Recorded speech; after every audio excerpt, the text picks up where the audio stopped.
What happened that made you stop protecting your peace? I'll never forget the night I punched a hole through my bedroom wall. I was 19, home from college, and I had just found out my younger cousin got arrested for something I warned him about, something I begged him to stay away from.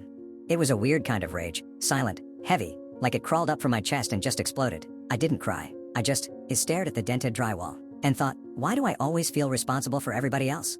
Let me back up. Growing up, I was the stable one, the wise beyond his years kid. When adults argued, I played peacekeeper. When my mom cried over bills, I rubbed her back and told her everything would be okay, even when I didn't believe it. I learned to stay calm, learned to keep the peace at all costs, even if it meant swallowing my anger, even if it meant putting everyone else's needs above my own.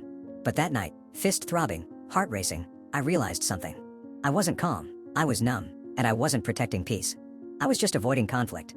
That hole in the wall? That was years of bottled up pain. All the times I let someone disrespect me just to keep the peace. All the times I told myself be the bigger person while my soul shrunk a little more. And what broke me wasn't just my cousin going down the same path. I felt like I failed him. Because even with all my advice, all my warnings, it didn't change a damn thing. That's when something in me snapped. I stopped believing that being quiet made me strong. I stopped thinking keeping the peace was the same as protecting it.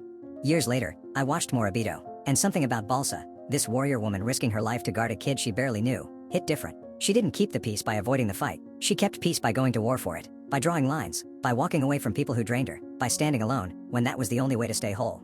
That's when it clicked. Peace isn't soft. Peace is violent. Peace takes work.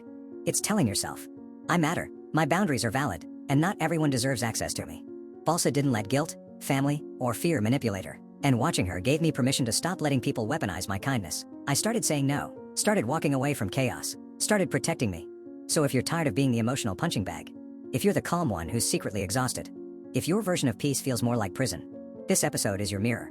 Because Moribito didn't just entertain me, it reminded me that protecting your peace sometimes looks like war. If this hit home, the full story is waiting for you. Watch the full episode, How Moribito Taught Me to Protect My Peace So Hard Like It Was Life or Death. And that's why I asked, what happened that made you stop protecting your peace?